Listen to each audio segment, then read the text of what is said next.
Yeah! Tout le monde, bienvenue dans ce Rhino Run number 32. Déjà 32 de fait. Donc, aujourd'hui, un sujet qui m'interpelle davantage parce que souvent dans ma vie, je me suis sentie imposteur. Ceux qui connaissaient un petit peu plus mon histoire entrepreneur, vous savez que je ne possède pas de diplôme en marketing, ni de diplôme en vente, ni de diplôme en entrepreneuriat, ni de diplôme universitaire ou collégial. Donc, j'ai un diplôme, le seul que j'ai en main officieusement, à part mon certificat de naissance, c'est mon diplôme d'études secondaires. Donc, pour moi, le syndrome de l'imposteur, il a fait partie de mes pensées limitatives. En fait, ça ne m'a jamais empêché de rocker ma vie dans n'importe quelle sphère de ma vie. Toutefois, ça arrivait plus, je veux dire, parce que j'ai vraiment travaillé dessus, là, mais que mon hamster roulait, puis me mettait intérieurement là, dans une émotion qui est vraiment pas agréable. Que tu as l'impression de te comparer, tu tapes toi-même sur la tête, tu as peur du jugement, tu as peur que les gens disent, mon Dieu, et qui elle pour me parler d'entrepreneuriat, et qui elle pour me parler de nutrition, et qui elle me parler des kétones. OK, tu comprends? Fait que tout ça, ça m'est revenu par la bande.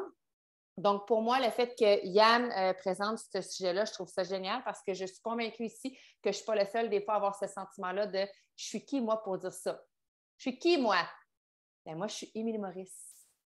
Maman derrière Famille Keto, qui rock sa vie malgré tout ça parce que j'ai appris à passer par-dessus. Mais bref, donc aujourd'hui, c'est Yann qui vous parle du sentiment d'imposteur. Puis honnêtement, ce Zoom-là, je ne sais pas de quelle forme il va prendre, ce que ça va résulter à la fin. Mais si à la fin d'ici, vous avez ce sentiment-là puis que vous sentez qu'il n'est pas encore assez béton, réécoutez-le. OK? Puis faites-vous confiance parce que construire sa certitude envers soi, envers l'industrie, envers ce qu'on fait, c'est en se connaissant sur la communauté puis en participant à ce genre de Zoom-là puis en ouvrant justement nos œillères pour se laisser la chance de déployer nos ailes à la pleine capacité qu'on est capable de le faire. Donc voilà, Yann, à toi. J'ai bien hâte d'entendre le syndrome de l'imposteur de ta bouche. Yes, merci, Billy. Merci d'avoir voulu être ma présentatrice. Dans le fond, vite fait, on a un événement qui se passe au gym tantôt, puis pour le vrai, je l'avais mis mon nom un dimanche. J'ai comme eu l'information tantôt que c'était moi qui le faisais, mais je trouvais que c'était parfait. Je dis, let's go, Charline, je vais le présenter parce que c'est un sujet que je connais très bien parce que ça m'est arrivé, je dirais, 2 fois solide dans ma vie de vraiment le sentir, puis je dirais que c'est un combat que je fais au quotidien. Donc, let's go, je me lance pareil. L'événement, je vais être prête aussi pour l'événement qui se passe au gym tantôt. Fait que let's go, je le fais quand même, le Rhino 32. Donc, tout ça pour dire que le syndrome de l'imposteur, le sentiment de l'imposteur, je crois que tout le monde l'a ou l'a eu à un moment donné dans sa vie, puis c'est normal. C'est normal. Il y a plein de raisons qui font qu'on peut avoir ce sentiment-là. Puis, dans le fond, tantôt, je vais énumérer un petit peu ce qu'on peut ressentir puis pourquoi. Dans mon cas, je me dis, je suis propriétaire d'un centre d'entraînement, je suis kinésiologue, un petit peu à l'inverse d'Émilie, comment elle a présenté. Je suis posturologue, je suis coach en nutrition depuis longue date. Puis, j'ai le sentiment d'imposteur dans l'approche qu'on a avec les ketones, dans le MLM, dans le système de vente. Je l'ai eu, je dirais que je l'ai constamment, que je dois faire un combat là-dessus. Puis je me dis, sûrement que si je l'ai de mon approche, c'est assuré qu'il y a des gens qui doivent l'avoir, vous devez l'avoir de votre côté aussi. Donc, le but, c'est d'en parler, de le comprendre. Puis qu'est-ce qu'on fait quand on est là? Est-ce qu'on laisse ce sentiment d'imposteur-là, on nous laisse dans l'inaction parce qu'on ne veut plus rien faire, ou non, on passe par-dessus et on continue à avancer? Donc, ça, c'est vraiment, je trouve que c'est la partie vraiment pertinente là, qu'on veut comprendre, parce que c'est sûr que si tu laisses ton sentiment de l'imposteur te laisser dans l'inaction, tu n'avanceras pas dans la vie non plus. Tu n'avanceras pas dans ta business, tu n'avanceras pas dans la vie non plus. Donc, moi, je crois qu'on doit passer par-dessus puis on peut donner quelques petites stratégies là-dessus. Donc, première chose que je remarque, puis j'aime bien ça me mettre en référence parce que je pense que chaque personne est différente, mais on peut se voir dans quelqu'un d'autre. Moi, je pense que le sentiment de l'imposteur, c'est souvent notre ego qui parle. C'est souvent notre ego qui parle pour plein de raisons. Puis on a comme, tu sais, la fameuse ego, là, on dit souvent qu'elle a du positif, elle a du négatif. Dans ce cas-là, quand ça t'amène dans du négatif parce que ton ego parle, tu as peur de c'est quoi l'opinion que les gens vont avoir de toi. Quand tu te mets toujours à penser ce que les autres pensent de toi, etc., bien, encore clairement, tu n'es pas en train d'avancer. Donc, mais qu'est-ce qu'on fait avec cet ego-là? On dit fermer sa gueule puis on avance. Tu sais. Donc, moi, c'est la façon que je dirais que j'utilise. Mais encore là, des fois, mon ego a pris trop de place, puis il faut que je fasse une rétrospection un petit peu de comment que j'agis. Donc, ça, c'est quelque chose que vous pouvez faire constamment. Tu sais, on est en constante évolution en tant qu'être humain. Hein? Puis, c'est pas d'une semaine à l'autre, on peut être différent. On peut avoir amélioré ou justement, on a downgradé parce qu'on s'est mis un peu plus dans l'inaction, puis on s'est mis à penser un petit peu plus à ce que quelqu'un pense de nous. Peut-être parce qu'on a eu un mauvais commentaire une fois. Puis une fois que tu as comme un commentaire, que ça te fait comme figer ou tu t'empêches d'avancer, bien, ça peut être juste assez pour créer un step back dans ton évolution de ton être humain à toi, ton évolution de ta business, ton évolution, je dirais, un peu de tout ce que tu veux améliorer, de devenir ta meilleure version. Fait que ça, c'était mon point. Le point 1, c'est souvent l'ego qu'on doit essayer de comprendre notre ego, de la corriger, de la rectifier, de l'améliorer ou de prendre le dessus. Aussi, on peut avoir le sentiment qu'on n'est pas des experts et qu'on n'a pas les connaissances. Bon, dans mon cas, même moi, là, je suis toujours en train de vouloir en connaître plus, je peux avoir ce sentiment-là. Par contre, l'avantage qu'on a, puis ça peut être correct de l'avoir, ce sentiment-là, à la limite, tu n'en es pas un expert, mais le but, c'est qu'on a des ressources. Le but, c'est qu'on a des ressources.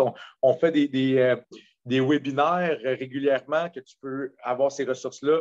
Vous avez des coachs, vous avez des mentors. On a des mentors, on a des coachs. Donc, ce sentiment-là, il est normal. Puis, à la limite, on doit juste aller aux ressources. J'énumère les points qu'on peut avoir comme sentiment de l'imposteur, mais je vous donne aussi des petits trucs que vous pouvez utiliser pour justement ne pas l'avoir, ce sentiment-là. Parce qu'à la limite, tu ne l'es pas l'expert, tu n'as peut-être pas toutes les connaissances encore, mais tu as des ressources pour les avoir. Tu as des ressources. On a des docteurs dans ProVit qui avancent, qui font des vidéos, qui parlent, qui font des conférences. Comme j'explique, on a des webinaires qu'on donne. Vous avez des mentors. Donc, n'hésitez pas à l'utiliser. Tu sais, moi, je suis quand même quelqu'un qui est beaucoup occupé, mais je donne souvent de mon temps pour ça. J'ai du monde qui m'écrit. J'ai des promoteurs qui ne sont pas nécessairement dans mon équipe qui m'écrivent. Est-ce que tu peux jouer une conversation à 3? Ça me fait plaisir de le faire. Ça me fait plaisir de le faire. Fait que ça, c'est les ressources que vous avez, que vous pouvez utiliser pour justement ce sentiment-là. Tu ne te mets même pas dans ce rôle-là. Tu te l'enlèves. Tu n'as pas à sentir que tu as ce sentiment-là. Donc, ton sentiment d'imposteur, tu l'as comme plus, tu l'as déplacé ailleurs. Exactement, c'est bon, Marie, ce qu'elle écrit. Marie a dit que tu es l'expert de ton expérience. Quand tu te maintiens sur ton histoire, comment toi tu te ressens, comment toi tu te sens, qu'est-ce que les Keetones ont fait sur toi, etc. Dans ta business, ben, c'est la meilleure approche que tu peux avoir. On peut avoir peur de la pensée des gens face au MLM. Puis je te dirais que ça, c'était un méga blocage pour moi pendant longtemps. C'est vrai, puis à la limite, ça ne devrait pas avoir lieu quand tu y penses. Quand on y réfléchit comme il faut, ça ne devrait pas avoir lieu, mais pour une certaine raison, bien, probablement qu'à cause qu'il y a des MLM qui ont, dans l'histoire des MLM, qui ont fait ça un peu tout croche, qui a fait qu'on a cette pensée-là que les MLM, c'est une pyramide. Combien de fois qu'on s'est fait dire les MLM, c'est une pyramide, etc. Mais quand tu y repenses, là, tu reviens à la base, là, bien, tout est une pyramide. Tout est une pyramide. Tu as une compagnie whatever, chez Pratt & Whitney, que c'est un président, tu as des vice-présidents, tu as des directeurs, tu as des chefs d'équipe, puis après ça, tu as les employés. Ben, c'est une pyramide quand tu y penses. Fait que là, moi, je me dis tout le temps, le MLM, il faut le briser. Puis moi, c'est le même en l'expliquant, ça m'a permis de me sortir un petit peu de mon blocage, de mon sentiment d'imposteur que je faisais un MLM. Dans ma business, à moi, c'était simple. Je vendais déjà des suppléments, mais on avait un système conventionnel que j'achète les suppléments de la compagnie, whatever, un pourcentage, je le mets en tablette, puis je le vends. Puis là, dans le fond, je m'étais dit dans ma tête, je ne peux pas faire d'MLM, c'est pas la pensée normale des gens quand on fait un achat. Je dirais, quand je dis normal, de la population en général. Donc, ça m'avait comme bloqué. Puis je me sentais quand j'ai commencé, je me sentais comme un imposteur de faire un MLM parce que là, tu dis, mais là, le monde qui dit, OK, go, je veux l'acheter, des ketones, je veux acheter ton 10 jours, je veux faire un reboot. Là, tu les envoies sur une plateforme. Je veux te l'acheter en personne, je ne peux pas. Non, il faut que tu ailles sur la plateforme les acheter, etc. Fait que, dans mon cas, c'était vraiment une partie, puis je suis pas mal sûr que certaines personnes aussi ont ce sentiment-là. Ça ne m'étonnerait pas. Puis qui serait très normal. Mais comme j'explique, revenez à la base, tout est une pyramide à la limite. Puis l'avantage qu'on a qu'un MLM, à la limite, aujourd'hui, plus que j'y repense, c'est le meilleur type de business qu'on peut avoir. Parce que tu as un mentor qui t'aide à t'élever, puis après ça, tu deviens un mentor qui aide les personnes à s'élever. S'il n'y a rien de plus puissant que ça. Tandis que dans un autre genre d'entreprise, tu vas peut-être en bas, tu vas peut-être monter d'un poste un jour, mais si tu es bien chanceux, puis si tu allais refaire des formations ici et là, tandis que là, le MLM, c'est vraiment puissant. Comme je disais, tu as des coachs, tu as des mentors qui t'aident. Après ça, tu as peut-être d'autres personnes qui vont devenir des mentors. Donc, ça devient vraiment, je trouve, une façon une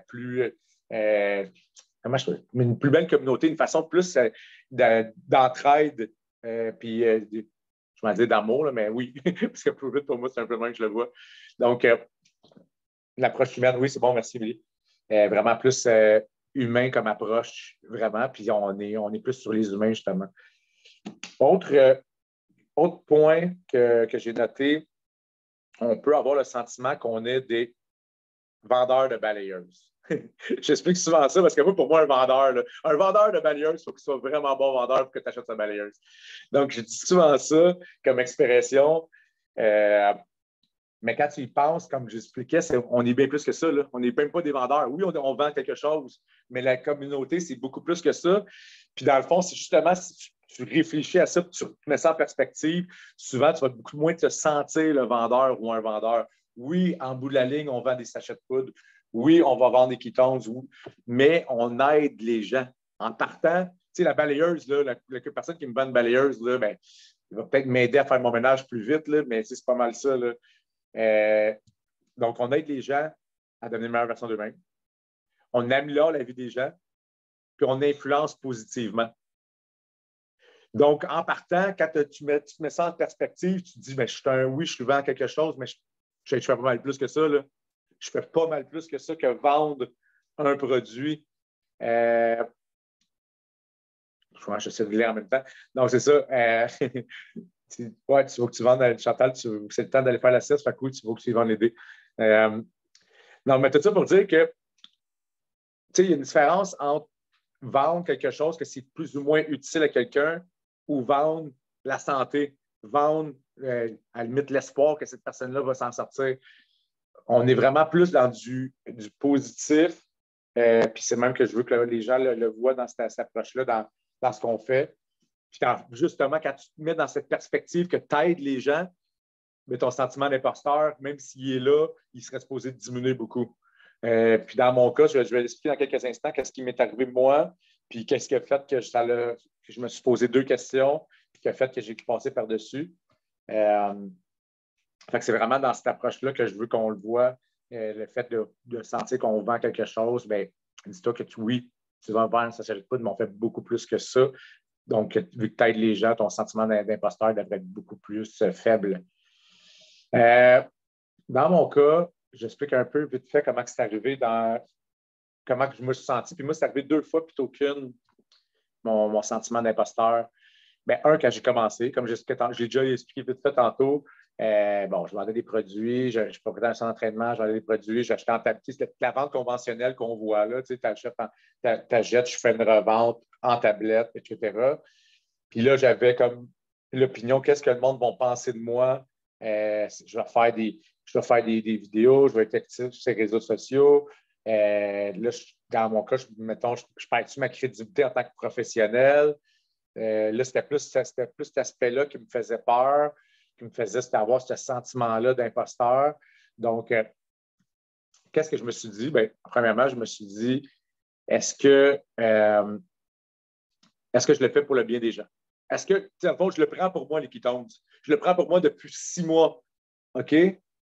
Mais pour qu'est-ce qui m'empêcherait de faire cette approche-là? Mon but, c'est d'aider les gens. C'est déjà ça ma mission de vie.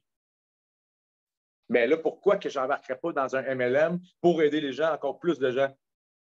Parce que clairement, c'est ce que j'ai vu de plus puissant depuis que je suis dans le domaine de la santé. Donc là, je me suis posé cette question-là. Première question. Est-ce que je le fais pour le bien des gens? Oui. Bon. Après ça, est-ce que mon inaction due à l'opinion des autres est en corrélation avec où ce que je veux être dans la vie? Ça, c'est ma deuxième question que je me suis posée. Puis c'est à la limite, c'est très puissant parce que où est-ce que je veux être dans la vie ne me pousse pas à être dans l'inaction, me pousse à être dans l'action. Donc, finalement, mon sentiment d'imposteur n'était pas assez fort versus ce que je voulais vraiment être, ou ce que je voulais vraiment être, puis ce que je veux vraiment faire. Donc, vu que je veux aider les gens, premier point, puis vu que moi, je veux m'élever en tant qu'être humain, puis j'ai comme une vision de où ce que je veux être, mais c'était beaucoup plus fort que ce que le monde peut penser de moi. Donc, moi, c'est les deux questions qui m'ont dit, OK, fuck ton sentiment d'imposteur, fuck tes peurs, fuck tes craintes, t'avances. Let's go, tu y vas. Puis malheureusement, tout ça, malgré que je suis parti comme un rhino, je vais dire un lion, rhino, whatever, dans l'expérience, mais est revenu récemment, est revenu comme en janvier passé, février passé, que ça m'a ramené un peu dans cette inaction-là.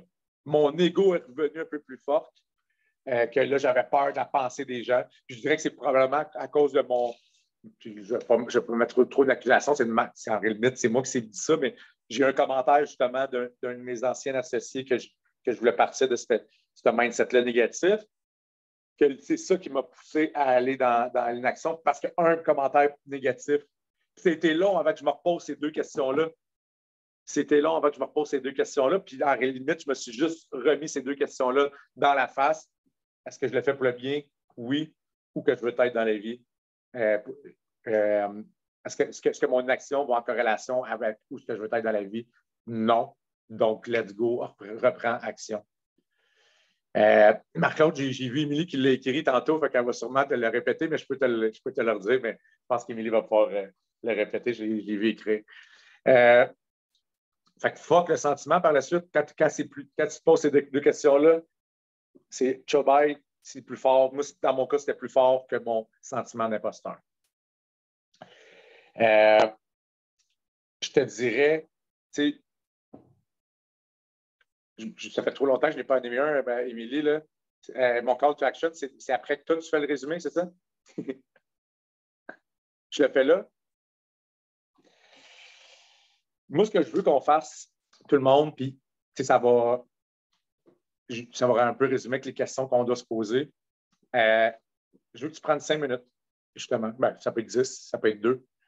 Je veux que tu réalises, c'est que par rapport aux 4 points que j'ai nommés, qui peut être ce qui fait que tu as un sentiment d'imposteur, je veux que tu l'écrives. C'est quoi qui te fait avoir ton sentiment d'imposteur? Est-ce que justement, tu veux pas être une vendeuse? C'est les MLM? C'est l'opinion des autres? C'est ton ego? C'est quoi? C'est quoi? Tu sens que tu n'as pas les connaissances. Comme je disais, ça résume pas mal ça. J'ai parlé d'ego, les connaissances, les MLM, le fait que tu peux te sentir comme un vendeur. Écris-le. Écris-le. Je veux que tu te poses aussi peut-être les deux questions que j'ai nommées. Puis mon call to action, j'aimerais ça. Puis ça, moi, je vais le faire parce que je trouve ça, je l'ai déjà fait, puis ça fait longtemps que je ne l'ai pas fait. Je veux que tu te fasses un live, que tu parles de ton sentiment d'imposteur. Puis que tu expliques pourquoi tu passes par-dessus jour après jour. Moi, je pense que juste même moi le refaire, ça va être bon que je le dise verbalement devant tout le monde. Donc, si tu fais ça, ça va être extrêmement puissant parce que ça va être, ouais, c'est bon, Émilie, tu me voles les mots de la bouche, ça va être libérateur de le dire. Puis en même temps, les gens vont te comprendre, OK, cette personne-là fait ça pour aider les autres. Cette personne-là fait ça parce qu'il veut s'élever en tant qu'être humain. Cette personne, peu importe c'est quoi ta raison, c'est ta raison. Donc, tu sais, je ne sais pas le temps que j'ai pris. Je pense que ça a résumé pas mal ce que j'avais à dire aujourd'hui. Je vais te laisser la parole à Émilie pour faire un petit wrap-up. Puis, n'hésitez pas pour la période de questions aussi. Cool, merci. Merci beaucoup, Yann. Moi, j'adore ce sujet-là, comme je l'ai dit au début. Puis, ce que j'ai aimé, dans une des premières phrases que tu as dit que moi, j'ai marqué parce que ça m'a frappé, c'est, de un, c'est un syndrome, hein, c'est pas une maladie. OK? C'est un syndrome qui vient à partir d'une émotion interne. OK? Tu n'es pas collé avec, de un. De deux, tu as dit c'est un combat au quotidien. Fait que c'est sûr que, tu sais, quand ça va bien, ça va bien. Quand tu fais des lives, tu fais des stories, tu fais des publications, tu es collé sur ton équipe, puis que là, tout le monde est comme arrimé dans ta communauté à te propulser vers l'avant, ça va bien. Jusqu'à temps que tu aies un commentaire de boîte-boîte qui vienne ébranler toute ça, cette émotion-là à l'intérieur de toi. Fait que c'est un combat. Du moment où tu comprends que c'est une petite guéguerre avec toi-même, pas avec la personne qui t'a dit ça, là. C'est toi face à toi par rapport à tes émotions que ça engendre à l'intérieur de toi. Mais déjà, en partant, tu sais que tu es capable de passer par-dessus parce que qui sait tu es capable de passer par-dessus au moins une fois? À main levée, à main levée, à main levée, OK? Faites un screenshot, là, OK? Comprenez, tout le monde, ça arrive, tout le monde est capable. Ce que j'ai mis aussi également, c'est que moi, j'ai amené au début le fait que je n'avais pas de diplôme, puis toi, tu avais un diplôme, puis que ça ne fait pas une catégorie de toi, tu peux l'avoir, toi, tu ne peux pas l'avoir. Ça peut toucher tout le monde. Ça dépend toujours encore là de la confiance que tu as à l'intérieur de toi. Fait qu'au travers de tout ça, si je reviens, mettons, sur l'ego que tu as parlé, pour moi, l'ego qui te parle et t'empêche d'être dans l'action, ça fait en sorte qu'on est immobile. Puis c'est pas ça qu'on veut. On veut rester dans la mobilité, on veut créer du mouvement autour de nous. Dania a fait un rhino, je ne sais pas c'est quoi le nom du rhino, mais bref, il y a un rhino qui explique justement comment stopper notre état, nos émotions bêta qui sont dans la base, les deux pieds collés dans la boîte, qui fait qu'on est jamais, là, OK? L'exercice du stop, tout ça, ça peut être super bon quand votre ego se met à justement vouloir bouffer votre énergie, vouloir bouffer votre joie, vouloir bouffer vos actions, OK? Fait que c'est d'en être conscient. J'ai dit bêta, stop! Ah! OK, c'est bon. Fait que vous irez voir le rhino. C'est un exercice qu'on a fait ensemble, super intéressant. Fait que oui, tu te parles, mais stop-le surtout. Fait qu'il y a des exercices qui existent. Yann t'a ramené les ressources, puis ça, c'est motadine que c'est comme la base que là, tu devrais prendre sur un petit bout de papier. Là. Je ne sais pas si vous l'avez écrit, OK? Mais d'ouvrir des conversations en trois avec ton mentor, aller voir ton mentor, utiliser les webinaires, aller dans les événements, prendre des formations si tu as besoin, utiliser la communauté Ketone Revolution. Tout ça, plus tu te colles à cet environnement-là, plus tu vas te sentir dans le game sur le même piédestal que tout le monde. Puis en même temps, je vais te donner un exemple, OK? On a décidé que toi, là, tu faisais le prochain speech sur la scène dans un prochain playbook. Ça se peut que tu aies le sentiment d'imposteur. Tu te dis, mais pourquoi moi? Mon Dieu, je me sens tellement pas encore assez ferrée pour monter sur la scène puis parler, exemple, je ne sais pas moi, de la DMO, la Daily Method Operation. Et là, tu te sens imposteur. Puis quand je veux dire l'aspect communauté, tu vas comprendre. Je te dis, OK, un petit peu. Tu ne seras pas tout seul. Tu vas avoir 3 collègues avec toi. Vous allez être 4 sur la scène ensemble pour parler de la DMO. Est-ce que ton sentiment d'imposteur il vient de descendre de un peu beaucoup parce que tu sens que tu as tes pairs à côté de toi pour monter sur la scène? Est-ce que tu sens plus gonflé, plus en confiance, oui ou non? Oui? Bon, la communauté, les conversations à 3. Quand tu as un sentiment d'imposteur, va voir quelqu'un qui l'a déjà fait, quelqu'un en qui tu as confiance, puis réfère-toi à lui. Ça va vraiment t'aider à justement pas être dans l'inaction. Parce que le sentiment d'imposteur, c'est souvent ce qui nous fige, nous immobilise, puis fait en sorte que notre business n'est pas au point qu'on voudrait parce qu'on ne bouge pas. On a peur du jugement, on a peur de plein de choses. Puis, et tu as parlé du vendeur de balayeuses. Moi, j'avais mis en note avant que tu parles de ça, du vendeur de maison.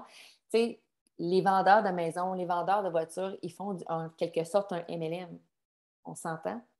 Puis, tu sais, pour moi, ce qu'on fait avec ProVit, c'est qu'on change des vies avec nos ketones. On fait de la vente, là. On change des vies en vendant des ketones dans notre entourage, dans notre proche de nous, dans notre communauté proche de nous. Puis en plus, on le fait à des gens inconnus, soit en vrai ou de manière virtuelle. C'est ça, un MLM.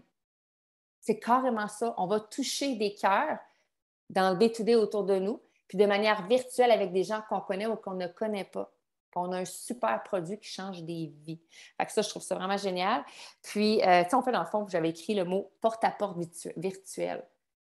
Quand il y a quelqu'un qui cogne chez vous, là, moi, j'ai eu ça hier. J'ai une fille qui est venue, c'est un genre de MLM. C'est une entreprise, mais un MLM, on s'en fout. Elle est venue cogner chez nous. Elle vendait Aliments Québec. Tiens, tout le monde connaît Aliments Québec? La viande. C'est du porte-à-porte.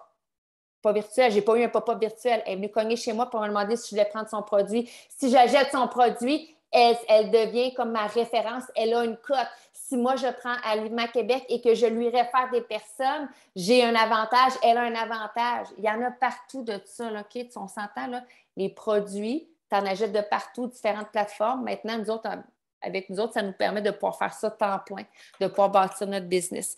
Puis les deux questions à Yann, je les ai écrites dans les commentaires. La deuxième, je l'ai comme tournée différemment, là, mais peut-être que tu peux la réécrire, Yann, dans les commentaires si tu veux la mettre plus au niveau du langage que toi, tu avais utilisé. Moi, elle a tourné différemment dans mon cerveau quand tu l'as dit.